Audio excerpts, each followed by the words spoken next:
that's very welcoming.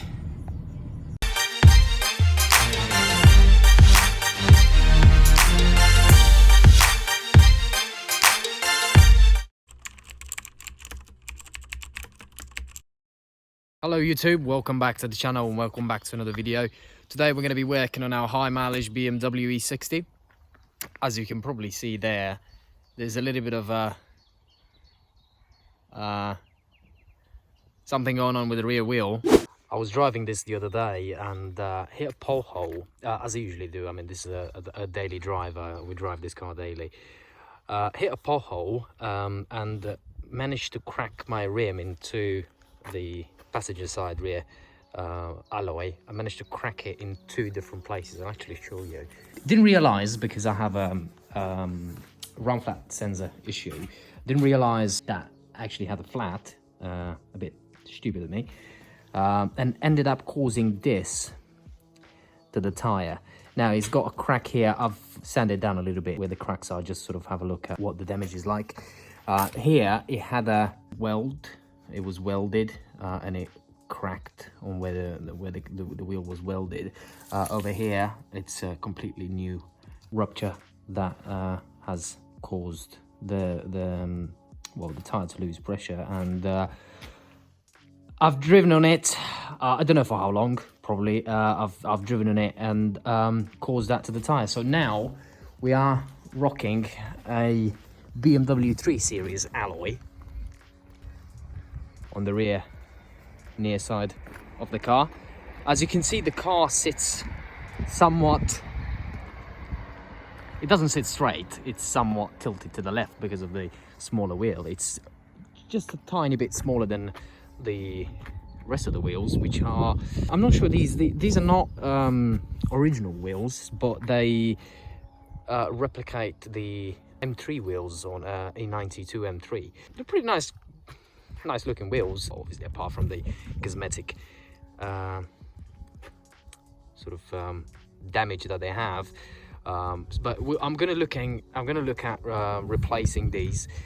Gonna get some opinions first, because I don't know what to put on really, and I can't really order anything at the moment because of this corona thing. So if you guys have any suggestions, mind you, the look that I'm going for with this car is to sort of bring it back to its original sort of condition as much as possible. So I was looking into the BMW Spider wheels, the 19-inch sorry, Spider wheels, or even the standard MV20s that come on these, or I don't know, maybe even getting some wheels off an M5, an E60 M5, which are very similar to the MV20s that come from factory, but they're a bit bigger. So that is not what we're going to do today though. Today we're going to be, so when this happened, I went into the boot to try and I couldn't see I thought it was just a flat, so I was trying to, let me unlock the car quickly. I was trying to inflate the tire, so I knew that I had one of those foam sprays in the boot. So I went looking for the spray down here and noticed this. There's literally mold and everything. It's literally a skip in here. So I was looking for the spray to inflate the tire. Apart from the fact that I don't have any, I've realized that I have a bit of a chemical bomb going on here, biological hazard. So what we're going to do today is we're going to take the whole boot liner and everything apart.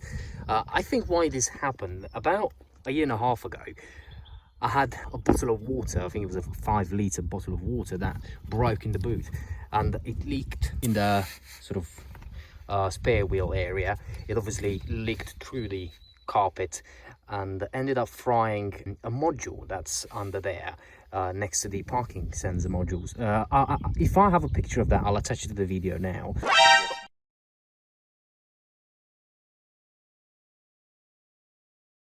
So the car literally almost caught fire. It was smoking from the back, and I had to take that module out and replace it, which I did, but never never actually took this out and sort of let it dry. So I put it back in. It was quite damp, this whole carpet, when I put it back in, and that has caused this. So we're gonna have to take this whole thing apart and power wash it with a power washer, and let it dry properly and put it back in. I'm gonna also have a look at that module down there, as the car is starting to sort of give me some symptoms that that may be faulty.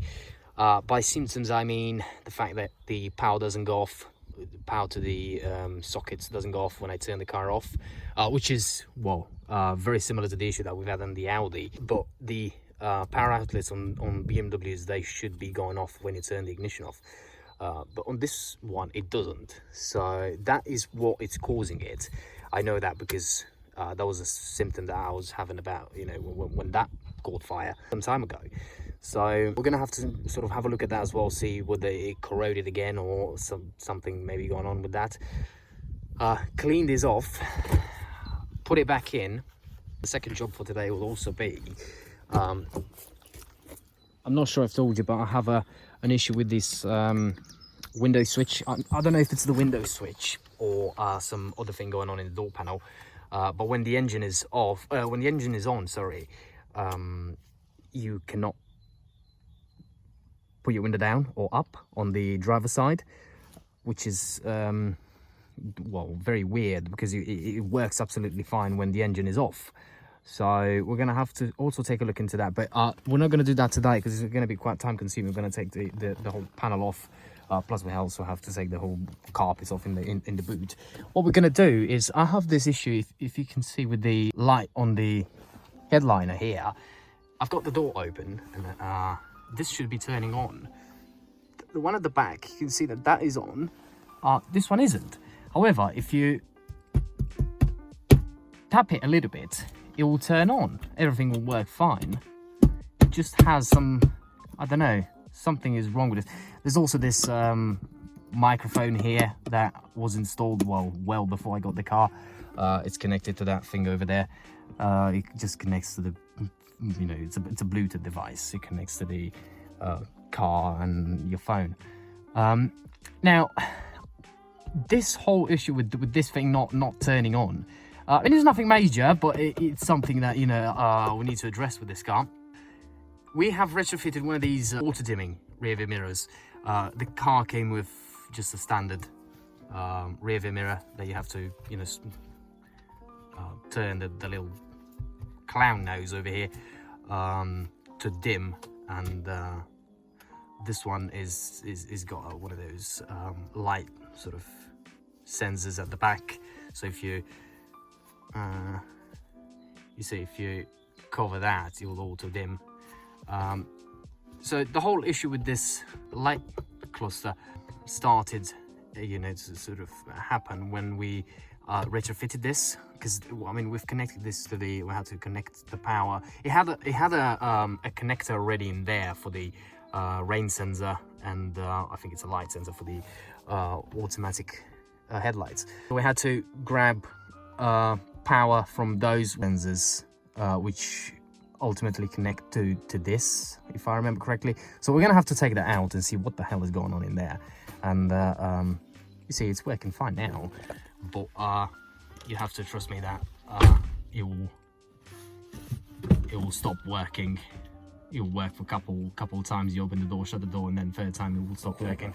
So we'll have to look into that. So once we have done that, since we're going to be connecting the power washer for to wash the carpet in the boot, we're going to also give the car a nice wash.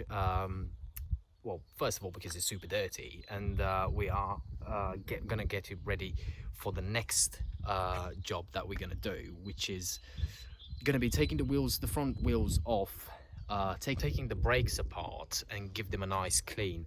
That is because we have an issue with the brakes on this car.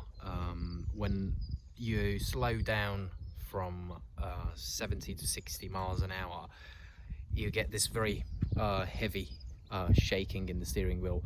Now that is not caused by, you know, balance, wheel balance or alignment or anything like that, purely because it happens only when you brake. So that gives me an indication that it's something to do with the brakes. The brakes on this are new. We've replaced them just before we had the car MOT'd in December or November. I think it's December that we had it MOT'd. So we had to replace those because they were shot. And it hasn't done it for the first month or two since we replaced the brakes, but it has started to do it now. So we're gonna have to take that apart. So I want to give the car a nice clean, especially underneath, because I just don't want to work on a car that's dirty, especially once, you know, when you have to deal with suspension bits and brake bits. It's just easier to work on. So let's get going with the boot liner, and then we're gonna move on to the headliner later. Right, so we'll start by removing the first layer of the carpet. We're going to be taking these corner bits out as well, give them a wash as well. So I'll empty the boot first, remove the first layer of the carpet, and I'm going to show you how to remove the spare wheel bit. Just start by removing this first. Gonna give that good old wash. You see, this is all molded.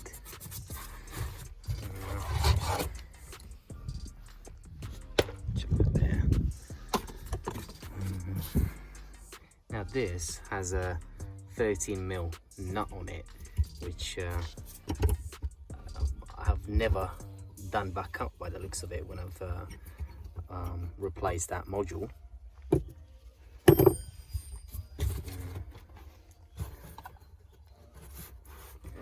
to take that out, I have to remove that first.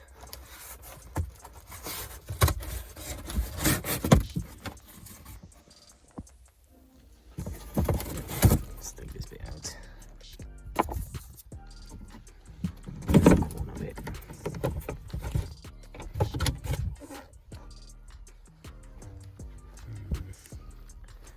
Just place it there.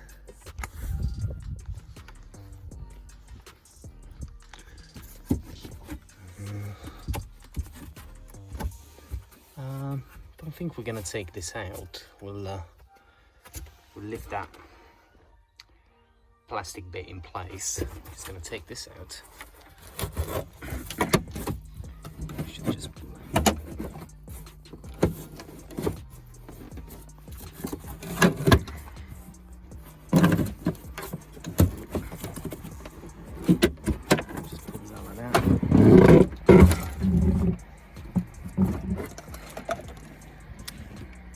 take that out.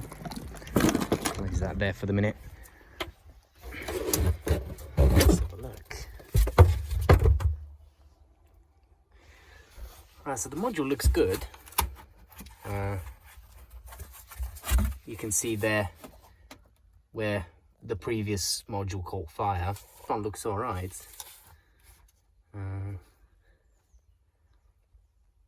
I'll disconnect the battery and disconnect this and have a look, open it up and have a look inside, see whether there's any indication whether this may be faulty. But oh, this is the wires are all connected nicely inside. It's just the wrap job that I've done is not the best, because when the old module caught fire, it burnt the plug as well and a bit of the wiring. So luckily I've been able to get a new module with the plug and the wires, so I've just split the wires and connected them together.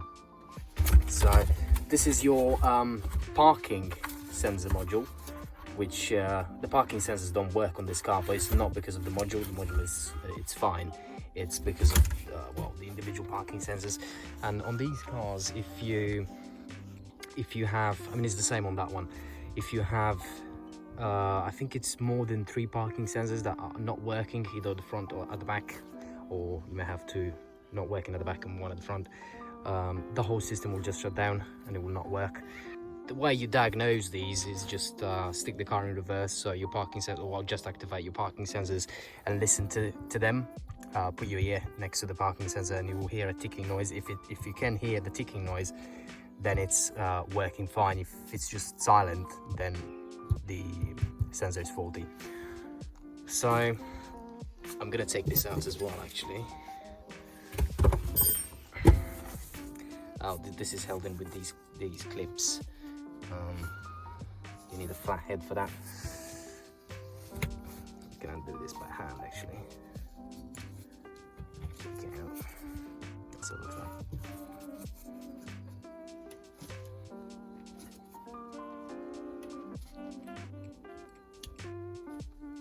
Yeah, no, I need a flat head for that. Right, so I've given this a good old hoover and sprayed around with one of these pump type of bottles. I think I got these from Home Base. They're very good for, you know, sort of spraying in confined type of areas, and they're very good for applying window tint as well. So we're gonna take all that crap into the house, into the garden, plug the power washer on and give it a good old clean. Actually, I figured since we're going to take all that crap into power wash, we might as well take in the floor mats off of the BM and the Audi as well, actually. That will definitely save us time later on when we get to the interior. We're not going to do that today though, we're going to do that in a separate video, purely because I'm looking at taking the seats out, and well, front and rear seats out, in order to sort of restore the interior properly and make sure that everything is cleaned up properly in there. So that's quite a big job, so we're not going to do that today, but might as well wash the carpets now. It'll definitely save us time later on.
Right, so here are our bits of carpet. It's all looking nice and clean. Came out really nice. I hope it will remain as nice when it dries out. But those two corner bits have already dried out. That flap has dried out. So have those two. The big flap over there, that is still a little bit wet. But they seem to be pretty clean. So we're gonna wait for this to dry and then stick it back in the car. For the time being, we're gonna go to the BM and work on that headliner light and see how we get on with that. Right, so we're back inside the BM whilst that bit of carpet dries out. We're gonna try and get this out. Now, for the life of me, I couldn't find my trim removal tool, so I have this well, it's a tool that you use for window tinting, to push the window tint in between the window trims. So I'm gonna use this for the minute. See if we can get this out. It should work. Try and get this out. Oh bloody hell.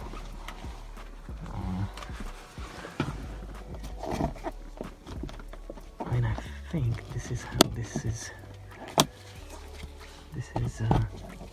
supposed to come out.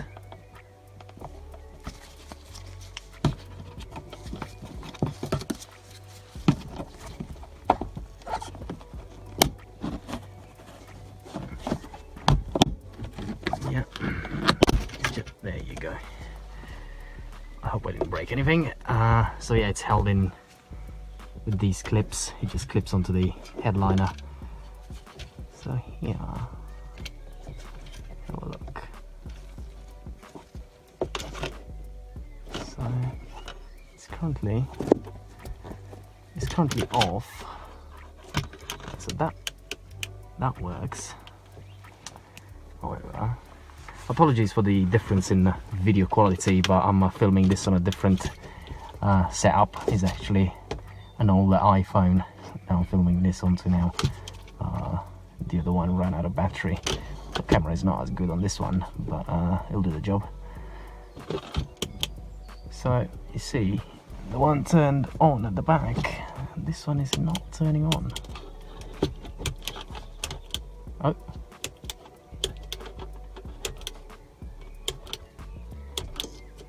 Very peculiar. So these are your ambient lighting bulbs.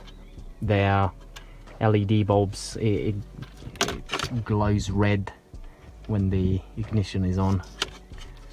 I suppose it's something to do with the middle bulb, because these work and this one doesn't.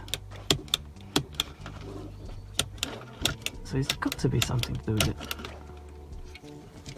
With the bulb in the middle. Let's have a look. Oh, it turned on there for a minute. Oh, so this is a side light type of bulb. Seems to be alright. Seems to be okay. Oh, it was I've pushed on it and it clicked, so it wasn't on properly. Let's try it out. Ooh. Let's have a look. I'm trying to do this with one hand. Oh, there you go. Oh, still doesn't work.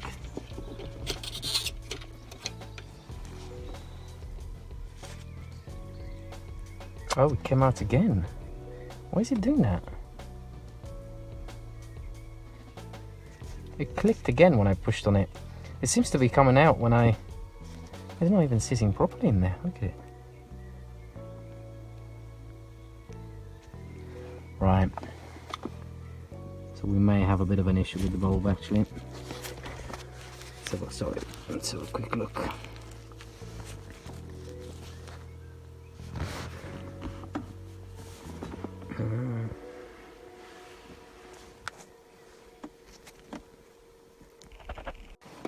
So this is our bulb. It seems to be all right. I know I shouldn't be touching this, but there's no way I can handle it, to be honest. I have to touch it.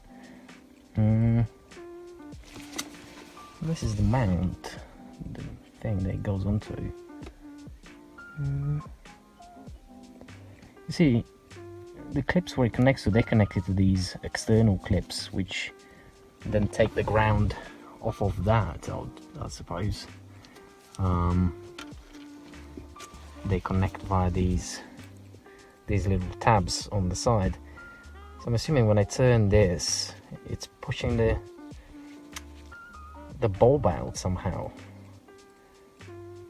I'm just going to stop the recording here because I need both hands. I'll try and pry these tabs up a little bit, and hopefully when we turn it, when we lock it in onto that, it won't mess with the bulb, it won't push it out.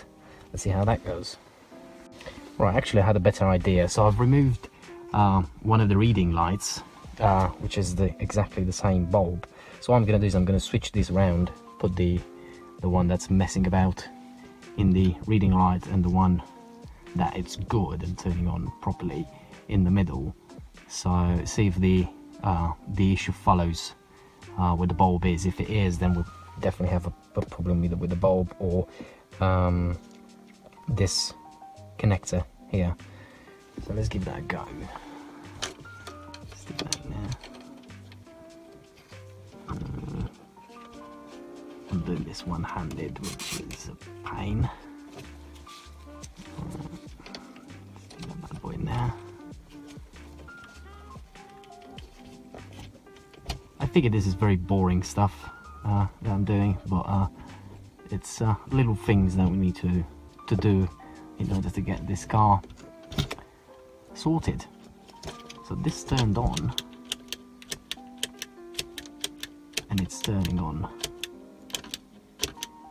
as it should. Now this is turning on as well.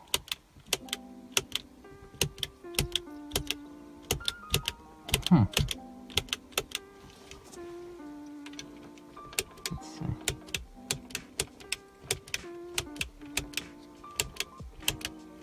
Yeah, seems to be working fine. Yeah, this I can predict that this will stop working because I'm pretty sure that there's an issue with that connector there. If that's the case, I mean, I'm gonna put it back now. It seems to be working all right. This one turns on, the back one turns on,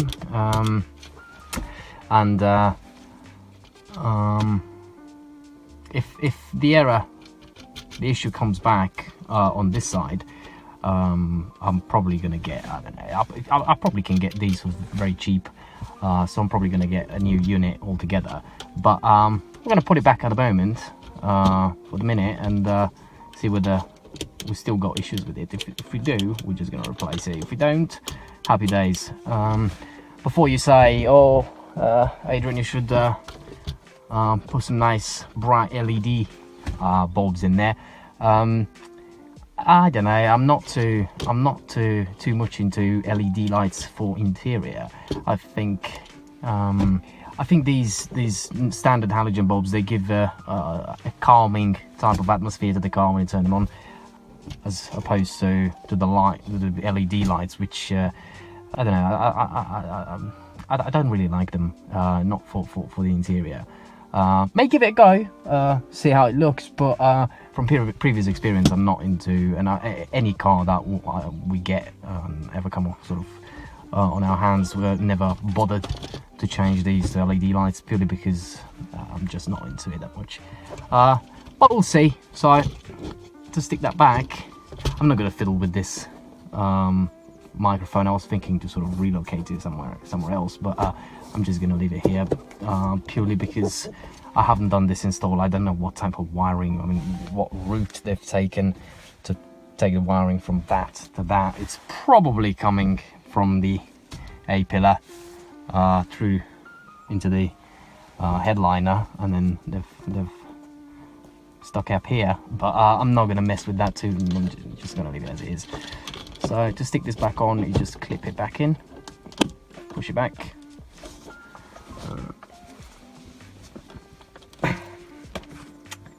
Again.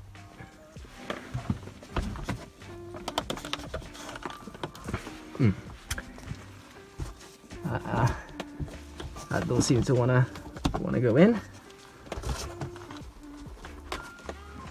Don't want to force it. Let's pull it back out. Why does it have to do that? Oh, so you put in the front bit first and then clip it back. There you go. Right, nice and easy. We got that back to a working condition. Yep, fantastic. Right, so let's get back to installing the carpets back in the boot and give this thing a quick wash, and let's wrap it up. So there we have it, guys, half of it put together. It's looking nice and fresh, much better than what it was. No more mold, no more dirt in there. I'm just gonna reinstall this quickly, put the bolt back in, the nut back in there, tighten that down. When you put this back on, just make sure that you insert the edges of that spare wheel sort of cover, insert it underneath all the plastic bits and these corner bits. So stick that in there first of all. It's a bit tricky to get into under this bit of plastic.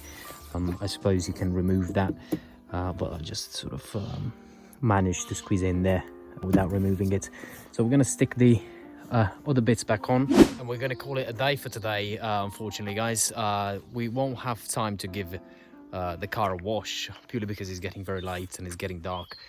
You probably can't see it. It's not showing on camera, but it's quite dark outside. So gonna call it a day for today. We're gonna give the car a wash tomorrow. We're gonna move all those cars out of the way, stick in the garage and start the work on the front brakes as of tomorrow. So thank you very much for tuning in, guys. I hope the video was entertaining to you. If you liked it, do give it a thumbs up. Subscribe to the channel for more content and updates on the BM over here. We're gonna do the front brakes, as I said, this tomorrow. We're also gonna look at doing the interior next. We're gonna look at taking all the seats out, give the interior a proper clean, and restore it as best as we can. So again, guys, subscribe to the channel if you liked it, and see you on the next one. Cheers.